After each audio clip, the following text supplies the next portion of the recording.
आज दुनिया भर में सियाहत का आलमी दिन मनाया गया। इस हवाले से 92 न्यूज़ ने खुसूसी ट्रांसमिशन का एहतमाम किया, जिसमें पाकिस्तान और दुनिया भर में मौजूद 92 न्यूज़ की टीम ने देश से परदेश तक खूबसूरत सियाहती मकामात की न सिर्फ सैर कराई, बल्कि सियाहत से मईशत को मिलने वाले फ़वाइद पर भी माहिराना राय का इजहार किया। पाकिस्तान सियाहती सरगर्मियों को मरकज़ कसीर ज़र मुबादला कमा कर दे सकता है। दुनिया भर में मौजूद 92 न्यूज़ के नुमाइंदों ने सियाहती सरगर्मियों के हवाले से क्या रिपोर्ट किया, आपको भी कुछ झलकियाँ दिखाते हैं। अमेरिका से हमारे साथ मौजूद है सोबिया चीमा, रूस से शाहिद घुम्मन, स्पेन से शाहिद अहमद शाहिद, जर्मनी से रोहेल बेग और तुर्किया से आतिफ भट्ट हमारे साथ मौजूद होंगे। सबसे पहले सोबिया, आपके जानिब आऊंगी, कहिएगा कि अमरीकी मईशत पर सियाहत के क्या मुस्बत असरात पड़ते हैं? सितारों से आगे जहां और भी हैं, शेर के इस मिसरे से आप लोग बखूबी वाकिफ़ होंगे और सितारों और उससे अगले जहान की खोज करने वाले इदारे नासा के नाम से भी आप लोग बखूबी वाकिफ़ होंगे।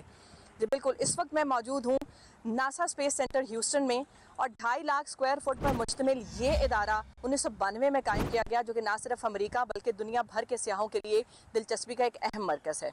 और ये इदारा अब तक तकरीबन 3 करोड़ से ज़ायद सियाहों की मेज़बानी कर चुका है। ये मैं बताती चलूँ कि स्पेस सेंटर होने के साथ साथ ये एक एजुकेशनल कॉम्प्लेक्स भी है, जहाँ पे स्टेम यानी कि साइंस, टेक्नोलॉजी, इंजीनियरिंग और मैथमेटिक्स के असूलों को सियाहों के लिए एक इंतहाई दिलचस्प और तफरीही अंदाज में जो है वो पेश किया जाता है, जिसका एक मकसद जो है वो नौजवान सियाहों को स्टेम यानी कि साइंस, टेक्नोलॉजी, इंजीनियरिंग और मैथमेटिक्स के सब्जेक्ट्स को बतौर करियर के तौर पर अपनाने के लिए भी जो है वो राग़िब किया जाता है।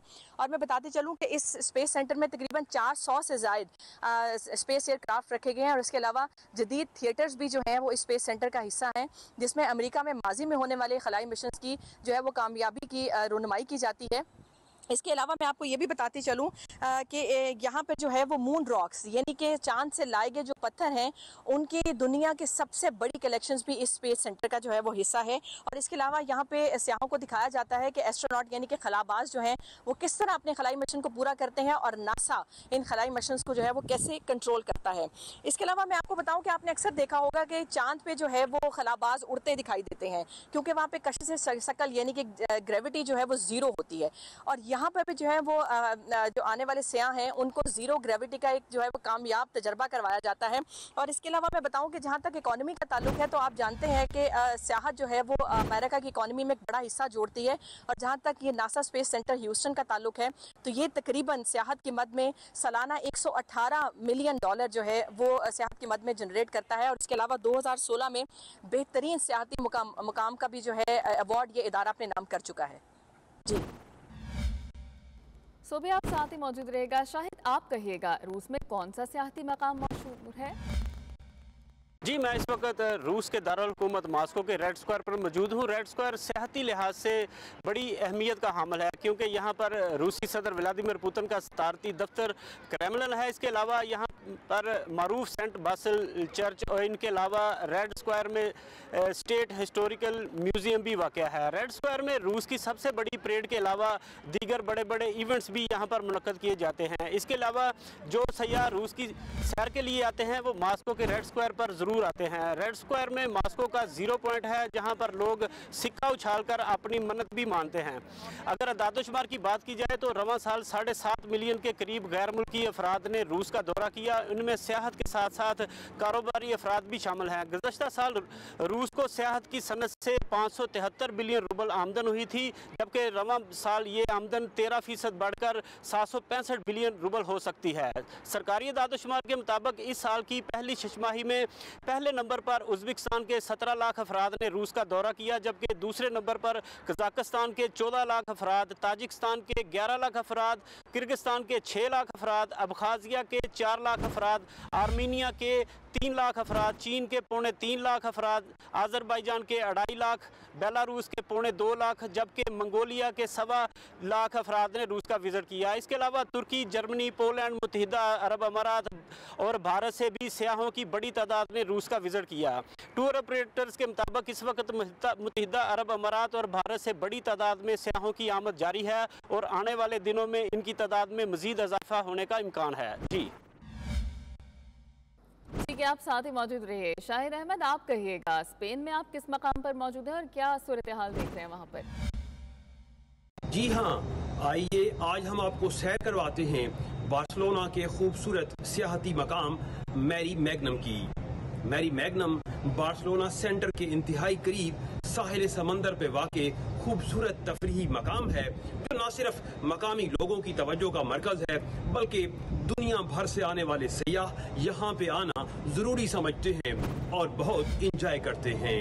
फैमिलीज अपने बच्चों के हमरा जब साहिल समंदर पे आती हैं तो खूबसूरत शिप उनके मुंतजिर होते हैं, जो उन्हें इस खूबसूरत समंदर में 40 मिनट या 1.5 घंटे की सैर करवाते हैं, जिससे जो लोग होते हैं वो साहिल समंदर का तमाम इलाका और बार्सिलोना का समंदर में से खूबसूरत नजारा करते हैं।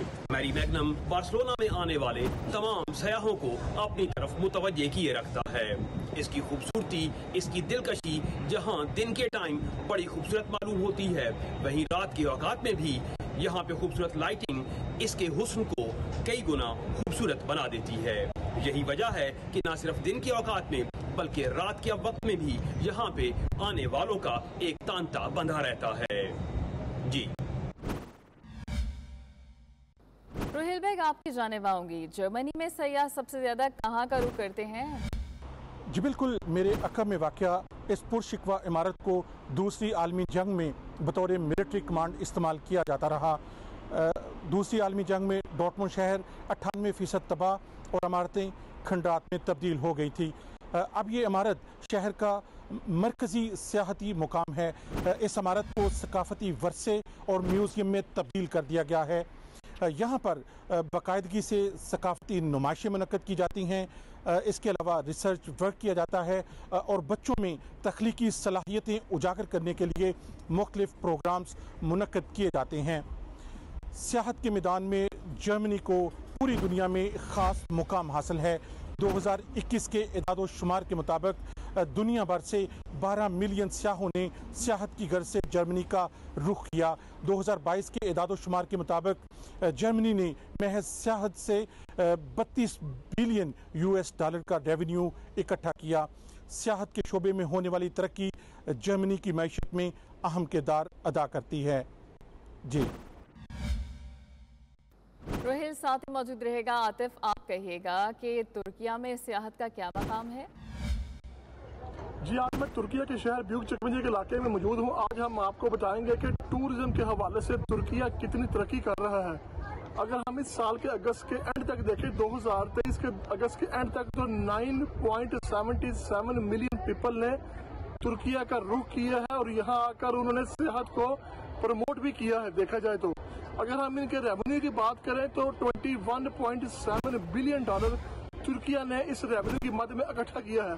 ये पिछले साल की निस्बत 15% ज्यादा इनको हुआ है टूरिज्म के हवाले से। यानी टूरिज्म के हवाले से सियाहती मुकामात इनके इतने दिल को लुभा देने वाली जगह है कि अगर हम इनके खाने की बात करें, लेकिन अगर मजमूई तो पूरी दुनिया के अंदर टूरिज्म के हवाले से तुर्किया टॉप 10 पे जा रहा है और इसकी जो मेजर जो इसकी रेवेन्यू है वो इसका टूरिज्म सेक्टर है। और इस हवाले से तुर्किया को बहुत ही मजीद हर साल की निस्बत ज्यादा से ज्यादा रेवेन्यू इकट्ठा होता है, जिससे वो अपनी इकानमी को सपोर्ट भी करते हैं और इसके अंदर काफी अपने आप को बाबर भी करवाते हैं कि तुर्किया जो है टूरिज्म के हवाले से अपना लोहा मनवा चुका है। जी ठीक है, बहुत शुक्रिया। आप इस हवाले से बता रहे थे। हमारे नुमाइंदगान हमारे साथ मौजूद थे। अमेरिका से सोबिया चीमा, रूस से शाहिद गुम्मन, स्पेन से शाहिद अहमद शाहिद, जर्मनी से रोहिल बेग और तुर्किया से आतिफ भट्ट हमें बता रहे थे। आप तमाम